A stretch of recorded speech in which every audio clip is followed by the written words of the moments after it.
Everything at my best friend's baby shower seemed perfect, until my husband leaned in and whispered, "We need to leave now." I was stunned. "Why? What's going on?"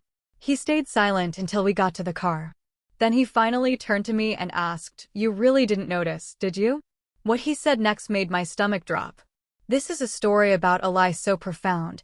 It didn't just shatter my oldest friendship. It made me question everything I thought I knew about truth, trust, and the people we hold closest.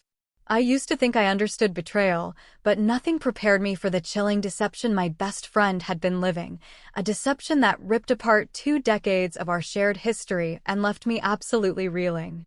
The lavender balloons bobbed against a sky so blue it felt like a dream as I walked toward my best friend Colette's baby shower. 20 years of friendship had taught me her tells. The slight curve of her lips when she was hiding something, the practiced tilt of her head when she wanted attention. But today, something felt different. Wrong. My husband, Bennett, sensed it too. His doctor's eyes, trained to catch movements others missed, tracked something I couldn't quite see. When his hand gripped mine and he whispered, "We have to go." Now, I should have listened. Instead, I brushed him off, making excuses for Colette, just like I always did. It wasn't until we were halfway home that he said the words that would utterly demolish the foundation of my oldest friendship. 3 simple words that I refused to believe.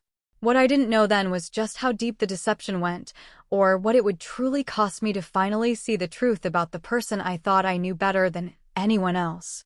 I pulled into Colette's circular driveway, gravel crunching under our tires. Her suburban home was draped in soft lavender and cream streamers, with clusters of balloons dancing in the gentle spring breeze. Cars lined both sides of the street, so many more than I expected for what Colette had described as an intimate celebration. "Looks like half the town showed up," Bennett commented from beside me, adjusting his collar. He'd been unusually quiet during the drive, his hands gripping the steering wheel a little too tight. "You know Colette," I replied, forcing a lightness I didn't feel. "She's never done anything halfway." My husband nodded, but something in his expression seemed off. Bennett was usually the social butterfly between us, the one who made friends with strangers in checkout lines and remembered our neighbors' pets' names. Today, he looked watchful, almost guarded. "You feeling okay?" I asked, placing my hand on his forearm. "Fine," he said, offering a smile that didn't quite reach his eyes. "Just tired from that double shift." I let it slide. Bennett's work at the hospital often left him drained, and I didn't want to start Colette's baby shower with an argument. We walked up the manicured path to the front door, my arms laden with a gift basket filled with organic cotton onesies, children's books, and a handmade blanket I'd spent the last 3 months knitting. The door swung open before we could even knock. "Sarah!" Colette shrieked, her arms outstretched. My best friend stood before me, absolutely radiant in a floor-length pale pink dress that flowed around her body. Her blonde hair was styled in loose waves, a flower crown perched atop her head. Her makeup was impeccable, highlighting her bright blue eyes and rosy cheeks. She looked like something out of a glossy pregnancy magazine, the kind where models with fake bumps sell the dream of maternal bliss. "You look incredible," I said, handing Bennett the gift basket so I could embrace her. Colette held me at arm's length, her body angled slightly away from mine. "Don't squish the little one," she laughed, patting her stomach. I noticed she wore the bump proudly, but there was something about how she touched it that seemed practiced, almost theatrical. "We wouldn't want that," I smiled, trying to catch Bennett's eye, but he was scanning the room behind Colette, his gaze methodical. The entryway opened to a transformed living space. Lavender floral arrangements adorned every surface.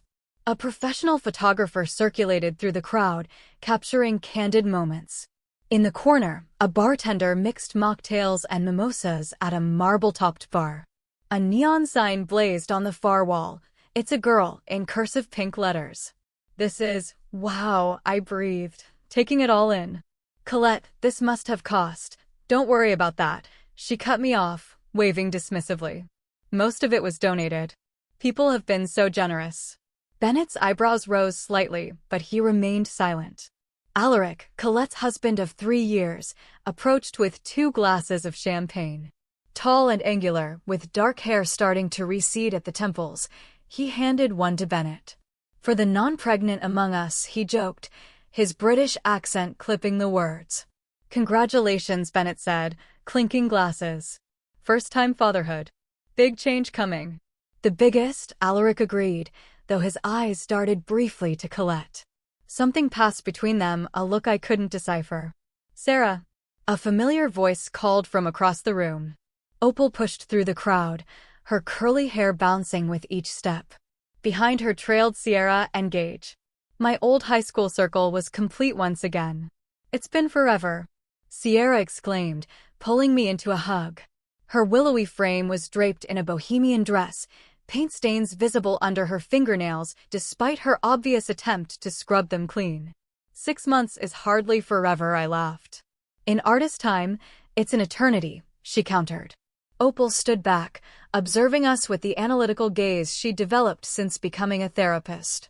How's the counseling center treating you, Sarah? Busy as always, I replied. You know how it is. Everyone needs someone to talk to. Gage lingered at the edge of our circle, his hands in his pockets. Colette's younger brother had grown into his features since high school, no longer the gangly boy who'd slipped notes into my locker when he thought no one was watching. Nice to see you, he said, eyes lingering on mine a bit too long. You too, I replied, suddenly aware of Bennett watching our interaction. Colette clapped her hands. Now that Sarah's here, I can show you all the nursery mock-up. The designer finished the renderings yesterday. She led us upstairs, chattering about organic paint and sustainably harvested timber. Bennett fell into step beside me, his fingers brushing against mine. Notice anything? He whispered. Like what? I asked, keeping my voice low. He shook his head. Never mind. The second bedroom had been transformed into a vision in soft pinks and creams. A crystal chandelier hung over a hand-carved crib. The walls featured a hand-painted mural of a whimsical forest, complete with deer and rabbits. A plush armchair sat in the corner beside a bookshelf, already filled with children's classics. It's stunning, Sierra gasped. Absolutely, I agreed. Though a question nagged at me, this level of luxury seemed wildly at odds with Colette and Alaric's usual taste and their budget. Alaric worked in publishing, and Colette ran a small nonprofit. This room alone probably cost more than they made in 3 months. Most of it was donated by vendors who support the Maternal Health Initiative, Colette explained, as if reading my thoughts. They want to showcase their products. That's convenient, Opal remarked, her therapist's skepticism showing through. Colette's smile tightened, almost imperceptibly. It's networking. The best kind. As the others admired the custom wallpaper, I noticed Bennett standing in the doorway, his phone out. He was taking pictures of the room, zooming in on specific details. When he caught me watching, he quickly pocketed the device. Downstairs, the party was in full swing. Games were played, advice cards filled out, and gifts piled high on a table that seemed to groan under their weight. Through it all, Bennett remained on the periphery, watching, texting. His usual social charm was nowhere to be found. During a lull in the festivities, I cornered him by the drinks table. What is going on with you today?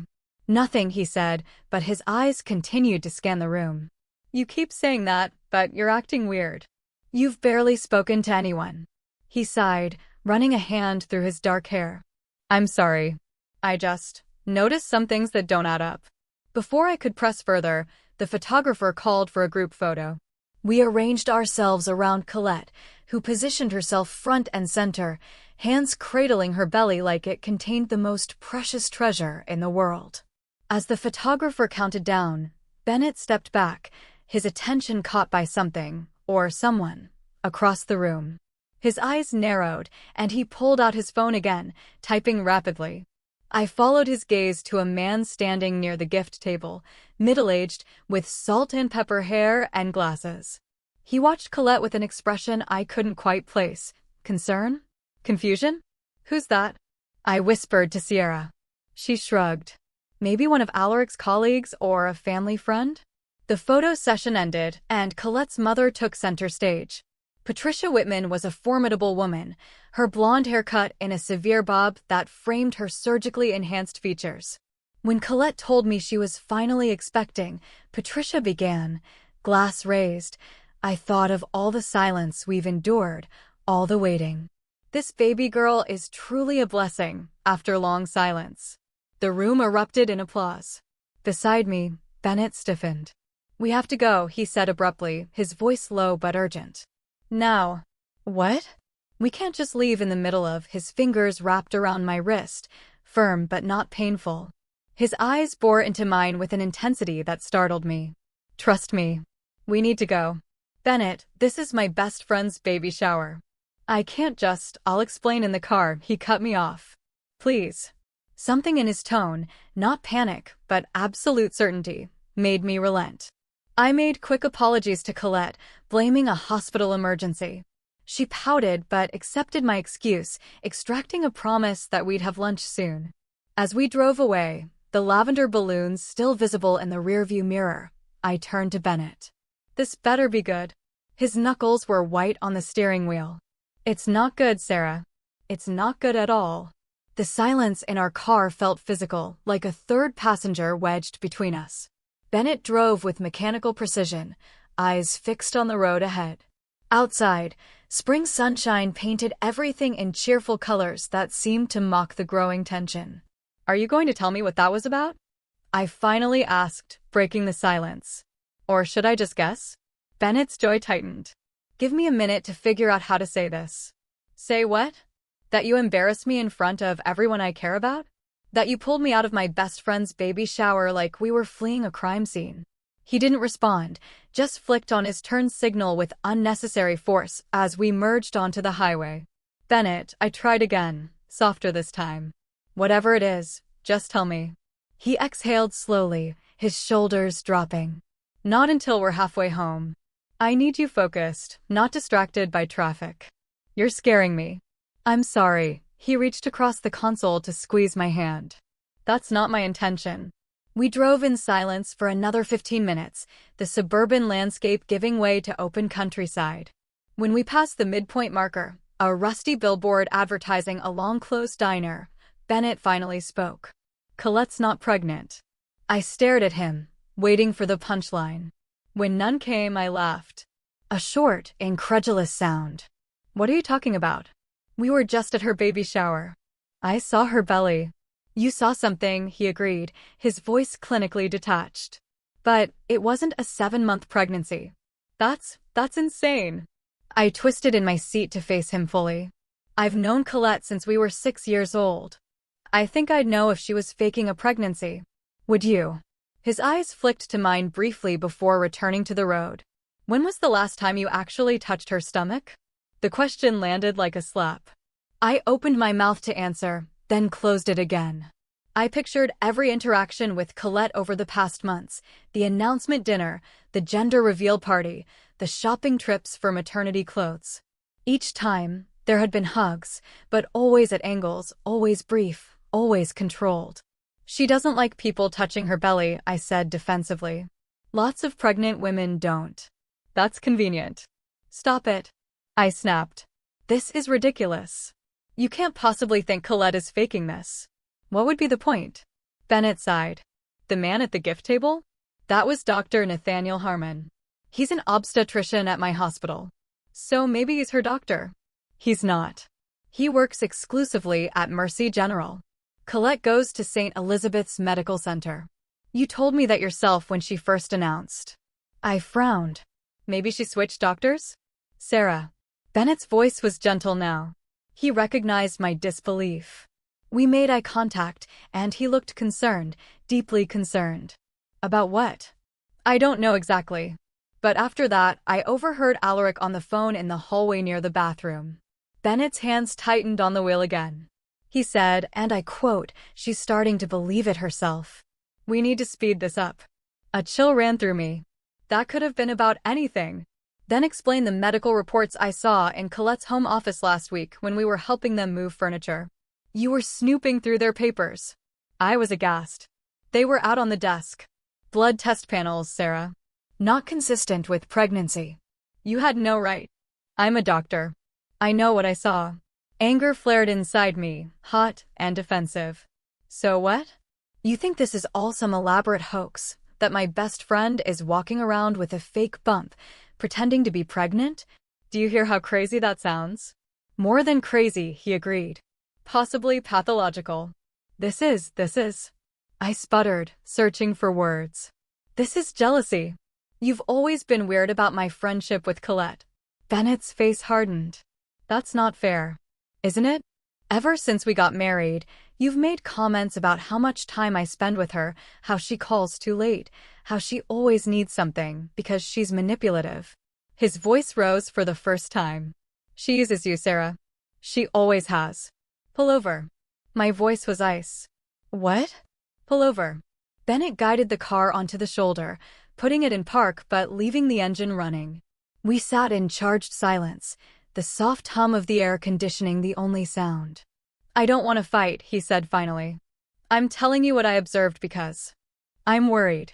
For you. For her, even. I turned to stare out the window, biting back tears. You're wrong about this. I hope I am. His voice was soft now. But think about it. Really think. When did she announce? January. That's 7 months ago. Has her body changed the way a pregnant woman's would? Not just her stomach. Her face? Her ankles? Her overall weight? I thought about Colette at the shower, her slender arms, her defined jawline, her slim ankles in those strappy heels. Pregnant women retained water. They gained weight in their faces. Their bodies changed beyond just their bellies. She's always been thin, I said weakly. She's not drinking alcohol because of doctor's orders, not morning sickness. Have you ever heard her mention morning sickness? Food aversions? Back pain? I hadn't. Colette's pregnancy had been, by her own account, practically magical. No symptoms, no complaints. And that nursery, Bennett continued. Everything's still in packaging. Nothing assembled. Almost like it's for show. Stop. I covered my ears childishly. Just stop. He fell silent, waiting. Slowly, unwillingly, I let myself consider his observations. The careful way Colette positioned herself in photos. How she never seemed to need bathroom breaks despite supposedly carrying a 7-month fetus pressing on her bladder. The way she changed the subject whenever I asked specific questions about her prenatal care. Why? I whispered, dropping my hands. Why would anyone do this? I don't know, Bennett admitted. Attention? Money? That shower wasn't cheap, and she said most things were donated. What does that even mean? The extravagance of the event replayed in my mind.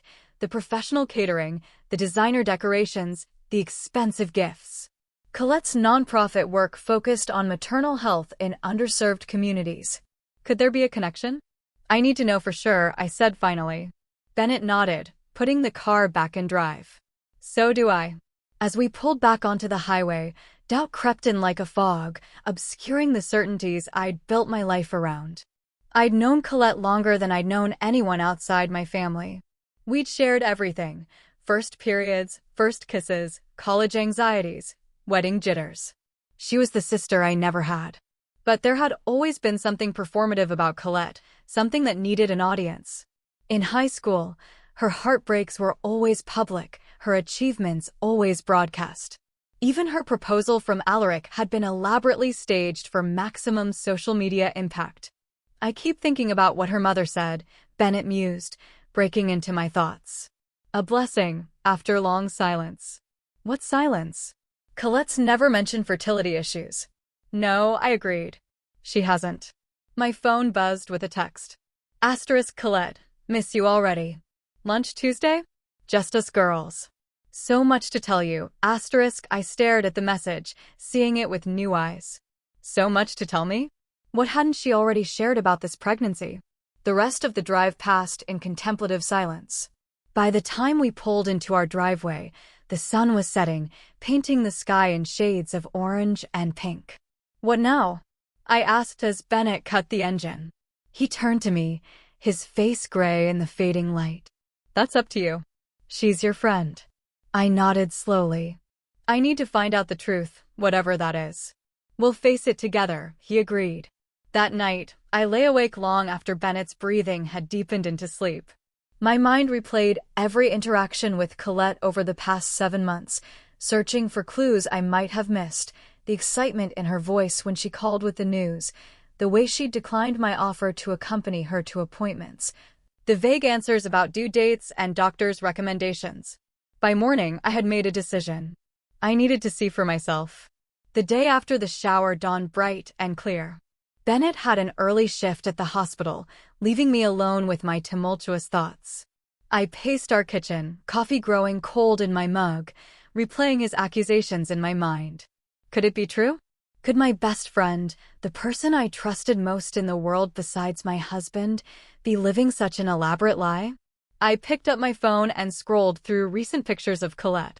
In each one, she was radiant, hands cradling her bump, smile dazzling. But looking closer, I noticed patterns.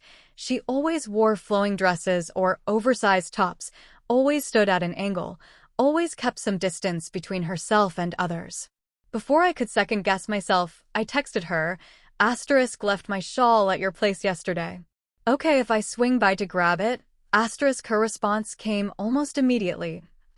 So sorry. Not home now. Doctor appointment in the city. Mirrored is there though. She can let you in. Perfect. Colette's younger sister was less guarded, less polished. If anyone would slip up and reveal something, it would be Mirrored. I grabbed my purse and keys, fabricating a pale blue shawl to find once I got there. The drive to Colette's house felt longer than usual, each mile marker a countdown to a confrontation I wasn't sure I was ready for. Colette and Alaric lived in a renovated Victorian on the edge of town, a wedding gift from her parents that they'd spent years restoring. As I pulled into the driveway, I noticed Alaric's car was gone too. Just Mirrod's beat-up Civic sat in the carport. I knocked, heart pounding against my ribs like it wanted to escape. Footsteps approached, and the door swung open to reveal Mirrod, her hair pulled into a messy bun, wearing sweatpants and one of Colette's old college t-shirts. "Sarah?" Her surprise seemed genuine. "What are you doing here?" "I left my shawl yesterday," I explained, forcing a smile. "Colette said you'd let me in to look for it." "Oh." Mirrod blinked, then stepped aside. "Sure, come in. It's probably in the living room with all the shower stuff." I stepped into the house, immediately struck by how different it felt from yesterday. Without the crowd and decorations, it seemed hollow, almost staged. "Sorry about the mess," Mirrod said, gesturing to a half-eaten breakfast on the coffee table. "I wasn't expecting company." "No worries." I scanned the room, pretending to look for my non-existent shawl. The shower was beautiful. "You all must have worked so hard." "Mostly the event planner." Mirrod shrugged. "Colette had very specific requirements." "I'm sure she did." I moved toward the dining room, where a bottle of red wine sat open on the table beside a plate with half a steak. "Late breakfast?" Mirrod flushed. "Alaric's from last night. Steak and red wine." I raised an eyebrow. "Bit heavy for Colette these days, isn't it?" "Oh, she didn't." Mirrod stopped herself, eyes widening slightly. "I mean, she had something else. Pregnancy-friendly." I nodded, filing away the slip. "Where is Colette today?" "She mentioned a doctor's appointment." Mirrod shifted uncomfortably. "Yeah, she went to a clinic out of town. Special monitoring or something." Her voice wavered on the last words.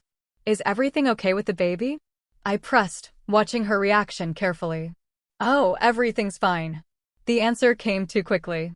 "Just routine." "That's good to hear." I wandered toward the stairs. "Mind if I check upstairs for my shawl? Maybe it ended up in the nursery somehow." "I'll come with you," Mirrod said, a little too eagerly. The nursery looked exactly as it had yesterday, pristine, untouched. Now that I was looking with new eyes, I noticed what Bennett had pointed out. None of the boxes were opened. The crib parts were still wrapped in plastic. The mattress was still in its packaging. Even the baby clothes in the dresser still had tags attached. "It's like a showroom," I murmured, running my fingers along the changing table. "Colette wants everything perfect before she opens anything," Mirrod explained. "You know how she is." "I thought I did," I said softly. As Mirrod turned to check the closet for my shawl, I noticed something behind the changing table, a small journal, wedged as if it had fallen and been forgotten. When Mird wasn't looking, I slipped it into my purse. Not here, Mird announced. Maybe downstairs, in the coat closet? We returned downstairs, and I made a show of checking various spots. I should get going, I said finally. I probably left it in the car after all. I'll tell Colette you stopped by, Mird offered, walking me to the door. Please do. I paused on the threshold. Mird, is everything really okay with Colette? She seems different lately. Something flickered across the younger woman's face. Fear. She's going through a lot, she said carefully. But she'll be fine. She always is. If she needs anything, you'll be the first to know, Mird finished, but her smile didn't reach her eyes. I was halfway to my car when I heard voices from the side of the house. Instinctively, I ducked behind a large hydrangea bush. Colette's voice, clear and sharp, carried through the open kitchen window. I don't care what he thinks. This will be over after the donation clears. My blood ran cold. Asterisk donation? What donation? Asterisk. I crept closer, trying to hear the rest of the conversation, but Colette had lowered her voice. I could make out only fragments, not backing out now. And too much invested. The sound of footsteps on gravel sent me scrambling back to my car. I slid into the driver's seat just as Colette rounded the corner of the house, phone pressed to her ear, face set in an expression I'd never seen before, calculating, cold. I started the engine and pulled away, heart hammering. In my rearview mirror, I saw Colette watching my car, her free hand not on her belly, but hanging loosely at her side. Once safely down the street, I pulled over and called Bennett. You might be right, I said when he answered, my voice shaking. Something's definitely off. What happened? His concern was palpable even through the phone. I went to her house. Found a journal. Heard her talking about a donation clearing, saying it would be over after that. Bennett was silent for a moment. Did you see any medical paperwork? Anything concrete? No, but Mird was acting weird, and there was red wine and steak on the table, and the nursery. Nothing's been opened, Bennett. It's all still in packaging. Keep the journal, he advised. We might need it as evidence. Evidence of what? I asked, suddenly afraid of the answer. What exactly do you think is happening here? Bennett's voice was grim. Best case scenario, some kind of delusional episode. Worst case, fraud. After we hung up, I sat in my car, staring at Colette's journal in my lap. Opening it felt like a betrayal. But not opening it felt like enabling whatever was happening. I took a deep breath and flipped to the first page. Asterisk, my dearest daughter, they are not yet in my arms, you're already in my heart. Each day I wait for you is a day closer to holding you. They don't understand. They say it's not possible, that I should accept reality. But mothers know. Mothers always know. Your room is ready. Your family is waiting. All we need now is you. With eternal love, your mother. Asterisk, the entry was dated 3 years ago. I flipped through more pages, each one a letter to this phantom daughter. Some were hopeful, some angry, some desperate. The most recent, dated just 2 weeks ago, sent chills down my spine. Asterisk, my miracle girl, they've all finally accepted your coming. The donations are flowing in. Soon we'll have everything we need to bring you home properly. Just a little longer now and no one will be able to take you away from me again. Forever yours, Mommy. Asterisk, what had happened 3 years ago? Colette and Alaric had only been married for a few months then. Had there been a pregnancy no one knew about? A loss? My phone buzzed with a text from Colette. Asterisk, saw you driving away. Did you find your shawl? Asterisk, I froze, unsure how to respond. Before I could decide, another text came through. Asterisk, Sarah, I need to tell you something. Something I haven't told anyone else. Can we meet tomorrow, somewhere private? I've been keeping a secret for too long, and you're the only one I trust with the truth. Asterisk, I stared at the screen, a mixture of dread and vindication washing over me. Whatever was happening with Colette, I was about to find out. With trembling fingers, I replied, asterisk, of course. Name the time and place. Asterisk, her response came immediately. Asterisk, the cabin at Lake Morrison. Noon. Come alone. Asterisk, the cabin. Her family's summer place. Isolated and private. The perfect spot for confession, or a confrontation. I started the car again, Colette's journal secure in my purse, and drove home with the weight of 20 years of friendship pressing down on me. By the time I pulled into our driveway, I had made up my mind. I would meet Colette tomorrow, hear her out, and then decide what to do. Bennett was waiting for me in the kitchen, still in his scrubs from his hospital shift. One look at my face told him everything. "You found something," he said. It wasn't a question.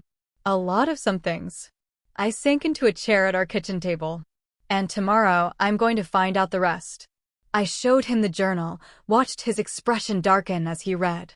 When he finished, he closed it carefully and set it down between us like a bomb that might detonate.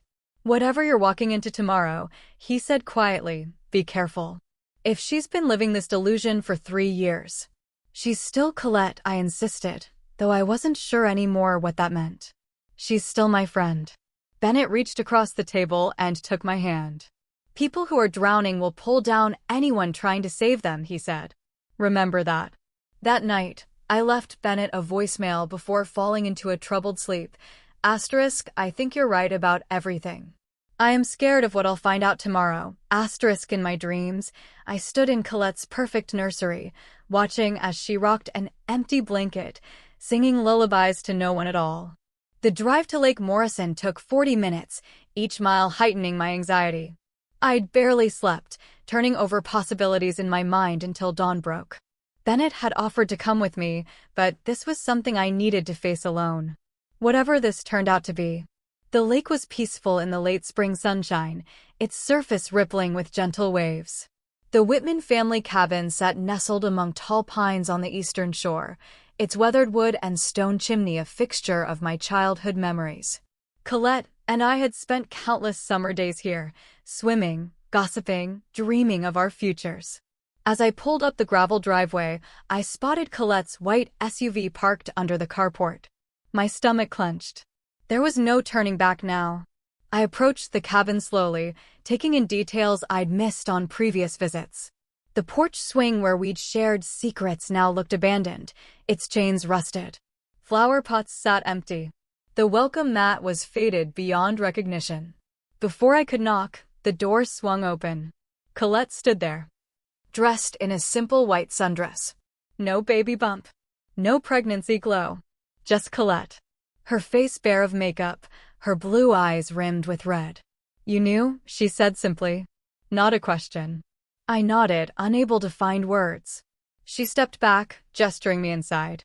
I should have realized Bennett would figure it out. Doctors notice things. The cabin's interior was dim, shafts of sunlight cutting through half-closed blinds. Colette moved to the worn leather couch and sat, curling her legs beneath her like she used to do in college. "Do you hate me?" she asked, her voice small. I remained standing, unsure of the script for this moment. "I don't hate you. I don't understand." She laughed, a brittle sound. "That makes 2 of us." I watched as she poured water from a pitcher on the coffee table, her hands steady. "No wine today. No performance." "I wasn't always lying," she began, staring into her glass. "A year ago, I was pregnant. For real. 8 weeks. We hadn't told anyone yet. We were waiting for the first trimester to pass." Her voice was flat, emotionless. "I miscarried on a Tuesday. Alaric was in London for work. I was alone." "Colette." I moved toward her, instinct overriding caution. "Why didn't you call me?" "Because you had just announced your promotion at the counseling center. Everyone was so proud of you." She shrugged. "I didn't want to steal your moment." The familiar guilt twisted in my gut, the constant push-pull of our friendship, where her needs and mine perpetually competed for oxygen. "After the miscarriage, I fell apart," she continued. "But secretly. No one knew except Alaric and my doctor." I sat beside her, leaving space between us. And then, I stopped accepting it.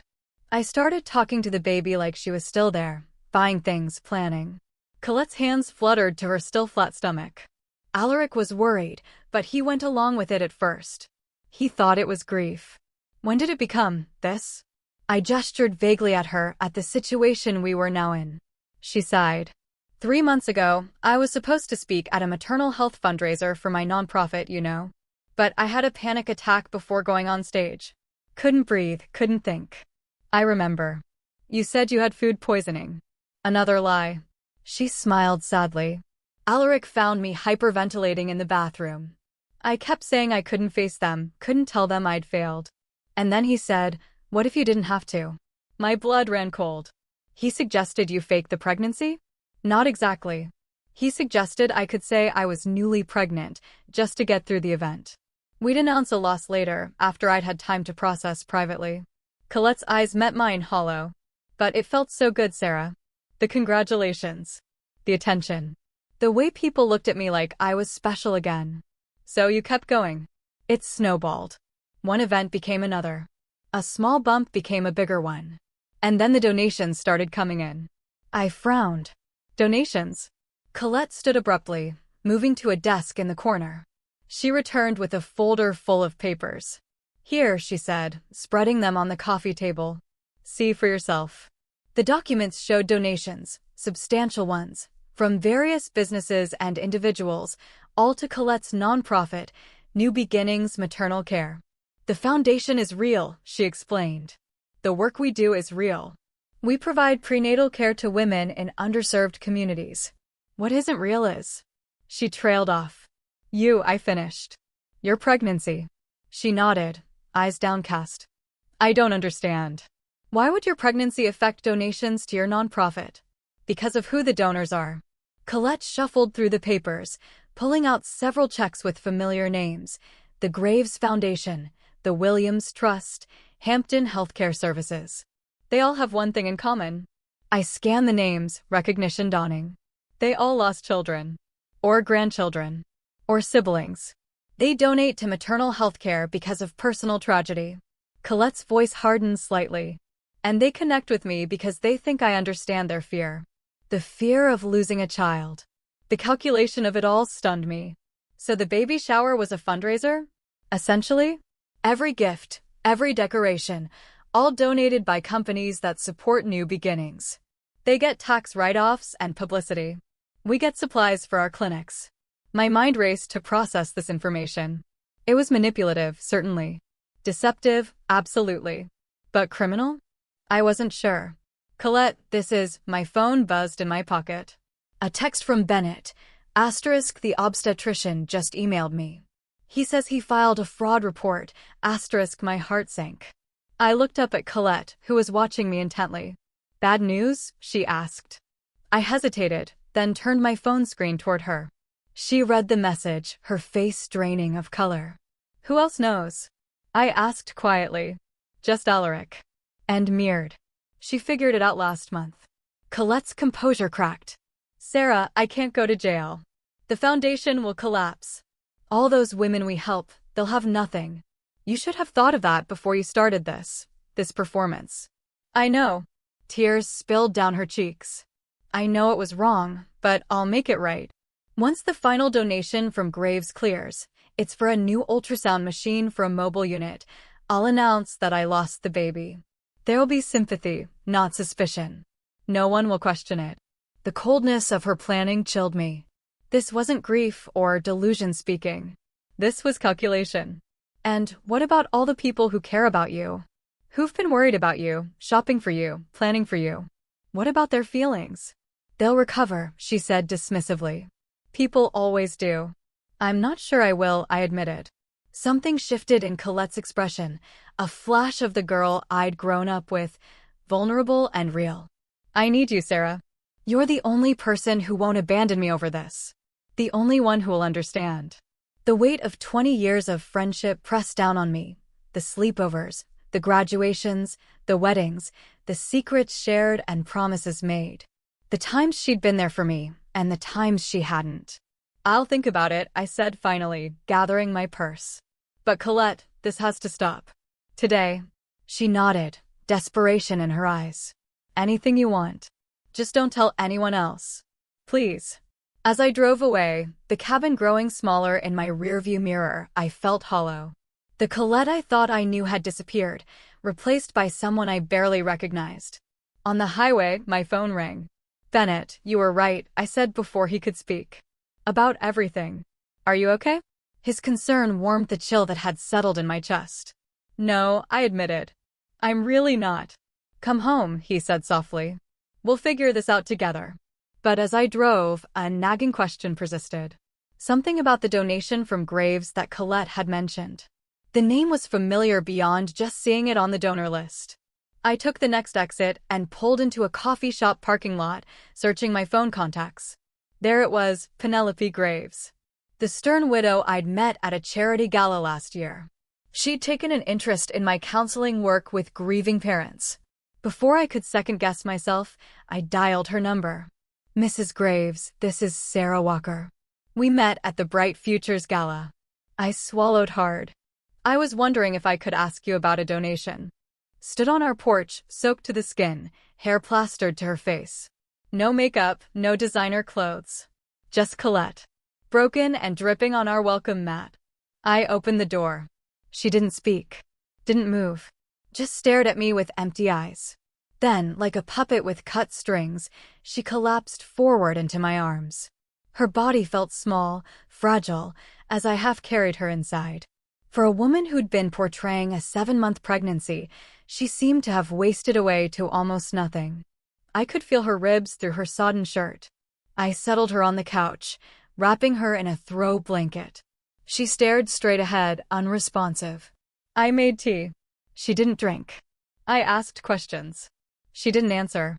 Finally, I just sat beside her in silence, watching the rain streak down our windows. After what felt like hours, she spoke one sentence, barely a whisper. Tell me what to do. I'll do it. I looked at her, this stranger wearing my best friend's face, and felt nothing but exhaustion. Then it found us like that when he returned home at dawn, Colette curled into a ball on our couch, me sitting vigil in the armchair across from her. One look at his face told me he'd heard the news. They've issued a warrant, he said quietly, leading me into the kitchen. Fraud. Multiple counts. The Graves Foundation is pressing charges. I glanced back at Colette's sleeping form. She has nothing left. No money, no home, no reputation. That's not our problem. Bennett's voice was firm but not unkind. Sarah, she manipulated grieving families. She took advantage of people's pain. She stole money under false pretenses. I know. She needs to face consequences. And professional help. I know that too. Bennett sighed, running a hand through his hair. She can't stay here. I want her up by noon. I nodded, unable to argue. He was right. Harboring Colette now would make us complicit in whatever came next. After he left for his shift, I made coffee and toast, setting a plate in front of Colette, who had finally stirred. Bennett wants you gone by noon, I said, not bothering to soften the blow. She nodded, picking at the toast without eating it. Where will I go? You could turn yourself in. Start taking responsibility. A bitter laugh escaped her. They'll put me in jail. Maybe, maybe not. But running will only make it worse. She looked up at me, a spark of the old Colette in her eyes. A documentary producer called me yesterday. Wants to interview us both. Deception and mental illness in the social media age. Offered good money. You can't be serious. Why not? At least I'd control the narrative. I stared at her, incredulous. Even now, she was thinking about the performance, the audience, the attention. Colette, this isn't a PR problem. It's not something you can spin or repackage. You lied to everyone who loves you.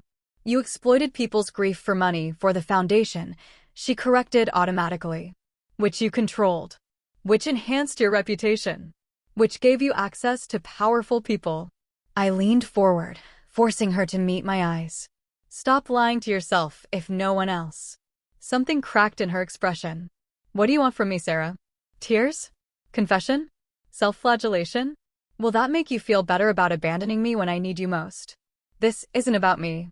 It's always been about you. Her voice rose, color flooding her pale cheeks. Perfect Sarah, with her perfect husband and perfect career and perfect moral compass. Never a mistake. Never a misstep. Do you have any idea what it's like to stand in your shadow year after year? I've made plenty of mistakes, I said quietly. Including letting this friendship become so unbalanced that you think you can manipulate me the way you do everyone else. I never manipulated you. Didn't you? The late-night crisis calls.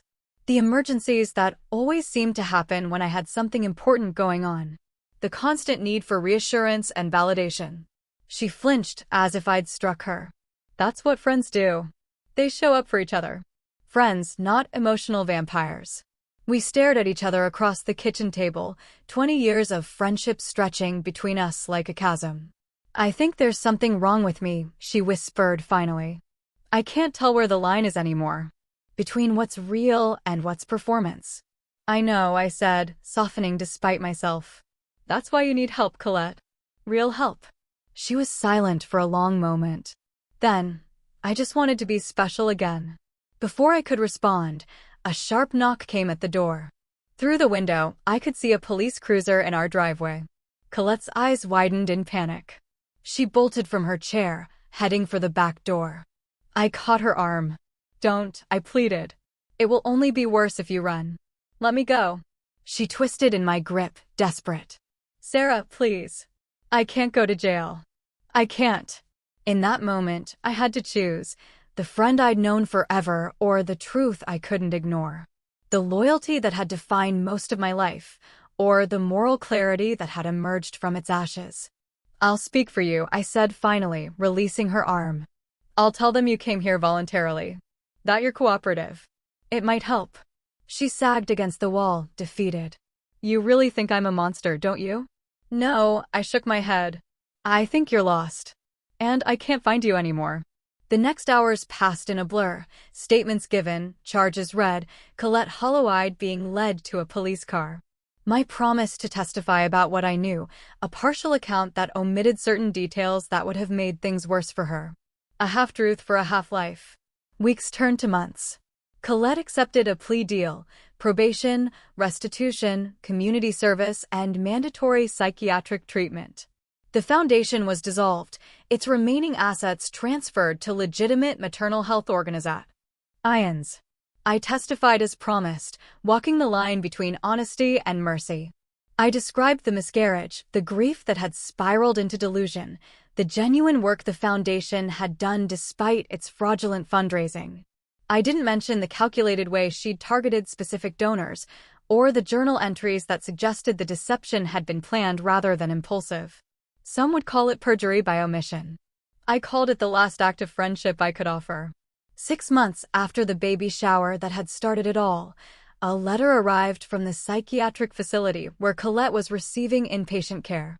Asterisk Sarah, they tell me writing this is part of my recovery. Acknowledging the harm I've caused. Accepting responsibility. Expressing genuine remorse rather than performative apology. I'm not sure I know the difference yet. I'm not sure I know who I am when no one is watching. But I do know this, you saved me for myself. Not the way a friend would, looking away, making excuses. The way a sister would, with hard truth and harder love. I don't expect forgiveness. I don't even expect a response. But I needed you to know that in the wreckage of everything I destroyed, there is one thing I finally understand, the difference between being seen and being known. Colette, asterisk, I folded the letter carefully and placed it in a memory box in our closet, alongside photos from our childhood, friendship bracelets, and a piece of the pale blue shawl I'd invented as an excuse to investigate her house. Then, I drove to the baby shower venue, a converted barn now empty and quiet in the autumn light. I sat alone on the steps, watching leaves spiral down from nearby trees, thinking about all the invisible things we choose not to see in those we love. She taught me that some lies are told for love. But others are told because someone loved the attention more than the truth.